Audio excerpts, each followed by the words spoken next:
To set the scene, if you look back living in England during the Victorian era, for most people we would always see it as an industrial period of change and invention, with its soundtrack being that of steam engines and horse hooves.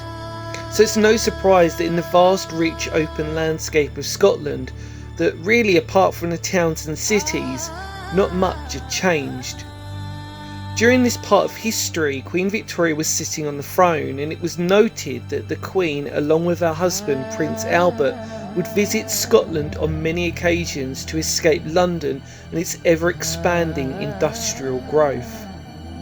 Eventually leased in February 1848 and then bought in June 1852, Prince Albert purchased Balmoral Castle, and from that, John Brown, the man known as the Queen's favourite servant, would go down in history as a relationship built out of loyalty from heartache. John Brown was, by all definition, a true Scot built for his time. Born on the 8th of December 1826 in Crathie, Aberdeenshire, he was the second of 11 children of attendant farmer John Brown and his wife Margaret Lees. When growing up, John did a variety of jobs, all involving farming and agriculture, in or around the Balmoral estate. So, when Balmoral was purchased, it was only a matter of time before this larger-than-life character caught the attention of the royal family, with the Queen herself giving first mention in her journal in the 11th of September 1849 of Mr. Brown.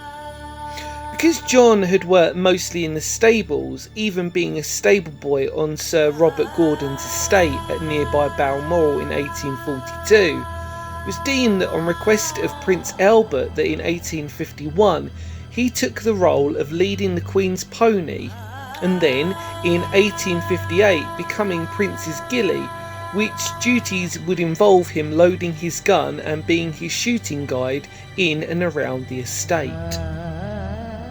It was in 1861 when Prince Albert, aged just 42, died, and the greatest romance of the Victorian era died with it, with the Queen stricken with loss for her husband and her soulmate. This would overnight see her go into a deep state of mourning. With the Queen slowly becoming more of a recluse, it was suggested by her daughter that she'd always noted that the Queen would be at her happiest when spending time at Balmoral, especially when going on horse and pony rides accompanied by John Brown.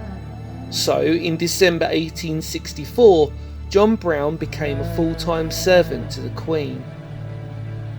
But what made this unusual friendship between a rugged Scotsman and his Queen even more poetic was that unlike other servants, he wasn't afraid to speak his mind.